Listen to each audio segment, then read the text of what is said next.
les filles, les femmes modernes. Écoutez. Alors, apparemment, Twitter était en panne. Twitter était en panne parce qu'on ne peut pas se moquer des femmes sur Internet. Donc, il y avait un gars qui a posté « Pourquoi les hommes ne veulent-ils pas des femmes occidentales ?» D'accord. Et il a publié une vidéo avec ça, d'accord.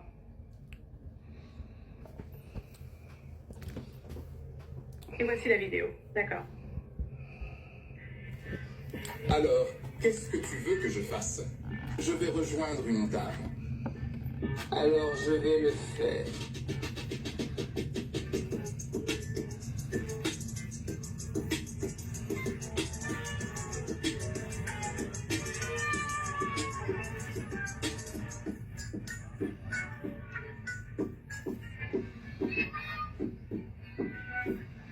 J'en suis sûr, c'est aux USA, ça.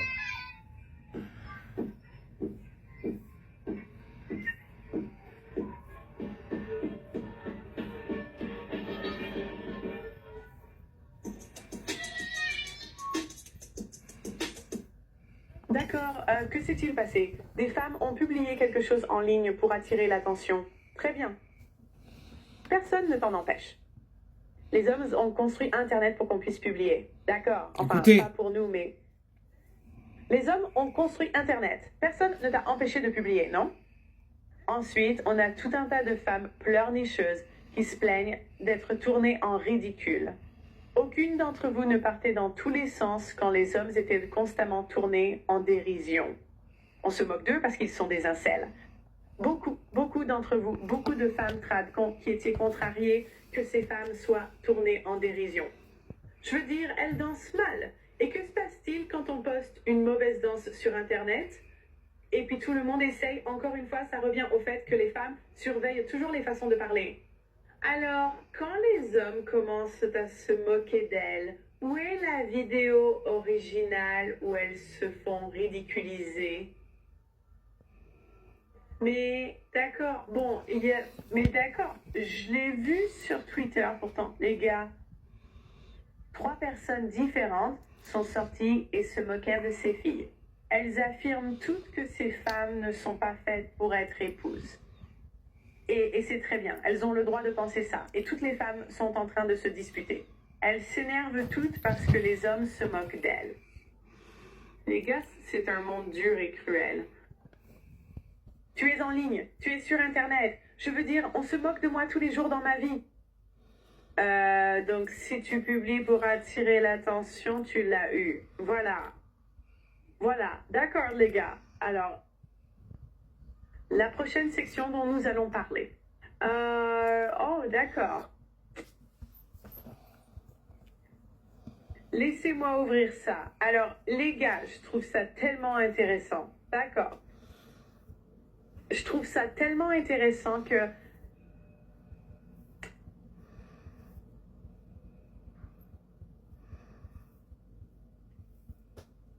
Les conservateurs traditionnels croient en la responsabilité des hommes.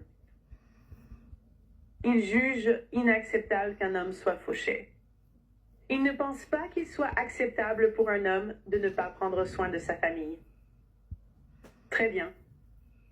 Ils jugent inacceptable qu'un homme ne soit pas en forme. Et si un homme est gros, fauché et paresseux, ils n'ont aucun problème à le lui dire.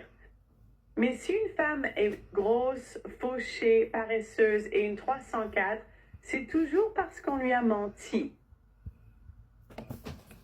Si un homme est un criminel, est-ce qu'on lui a menti? S'il a 16 ans et commet un vol à main armée,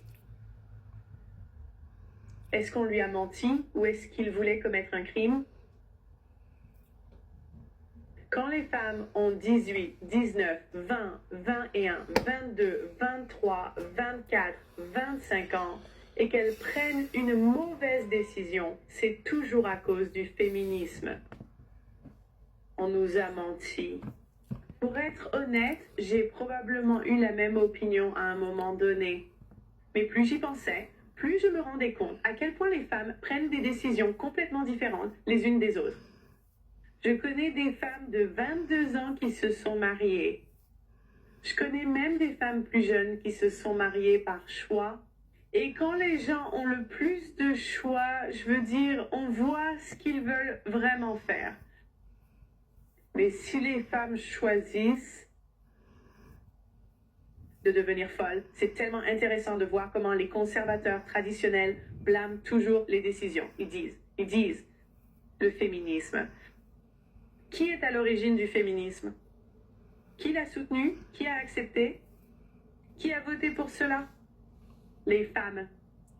Et je sais qu'ils diront que certains hommes aussi. Si seuls les hommes avaient voté, les 100 dernières années auraient été complètement conservatrices. Tout le monde a dit que j'étais folle quand j'ai dit que les femmes ne devraient pas voter. Bref, j'ai vu cette réaction et je voulais souligner le schéma d'élocution. C'est parti. Je me sens mal, mais mon copain veut une relation monogame. En 2024, vouloir rester avec une seule personne toute sa vie me paraît déraisonnable. Je suis une jeune femme latino de âge en qui cherche à s'amuser avec plusieurs hommes. D'accord, c'est vraiment la chose la plus déchirante que j'ai jamais entendue. Comment est-il possible que nous ayons endoctriné toute une génération de femmes sourdes? Et ce langage est subtil, mais faites attention. Et si un garçon de 18 ans disait, vous savez quoi, je veux juste voler. Je veux cambrioler des magasins, je veux juste voler. Je me demande si elle partagerait ce point de vue, affirmant que nous avons endoctriné une génération d'hommes à croire que voler est acceptable. Et quand les hommes trompent? Eh bien, nous avons endoctriné toute une génération d'hommes à penser que tromper, c'est acceptable. Pourquoi, quand les femmes font une erreur, c'est toujours la faute de quelqu'un d'autre? D'accord. Rien de personnel contre elles, elles semblent gentilles. C'est juste... Ça me tape sur les nerfs. Ça me tape vraiment sur les nerfs. Quand on blâme toujours les hommes. Et quand nous, les femmes, nous ne pouvons pas assumer la responsabilité de nos mauvaises décisions. Croire vraiment qu'elles ont plus de valeur et qu'elles seront plus heureuses parce qu'elles veulent être passées de main en main par le plus d'hommes possible. Ça me sidère. Je pense que ces femmes-là, je pense qu'elle est heureuse de faire ce qu'elle fait. Maintenant, quand les conséquences arrivent avec cette empreinte numérique, et ça pourrait être faux, je ne sais pas, mais supposons que ce soit réel. Il va y avoir des conséquences, je veux dire, aucun homme ne va la prendre au sérieux après ça. Qu'est-ce que je vous avais dit? Conséquences, n'est-ce pas? Dans le monde numérique, Mais cette idée voilà le que risque. Les femmes ne sont pas heureuses de faire ça, que les femmes n'aiment pas les conséquences. Donc, Il y les a quand filles, même des femmes arrêtez qui de sont vous plaindre. hypersexuelles, et c'est juste ce qu'elles veulent Surtout faire. en France. En même temps, nous vivons dans une culture qui condamne l'objectivation des femmes. Mais en même temps, on a convaincu les femmes que la seule façon d'être puissante, la seule façon d'être libre, la seule façon d'être libérée des chaînes d'une telle culture, c'est de vouloir être objectifiée, de vouloir être utilisée. Je pense que c'est une incompréhension fondamentale, vraiment fondamentale des femmes. Les femmes aiment être objectifiées. Maintenant, s'il vous plaît, il me faudrait un bouton qui dit « Toutes les femmes ne le sont pas ».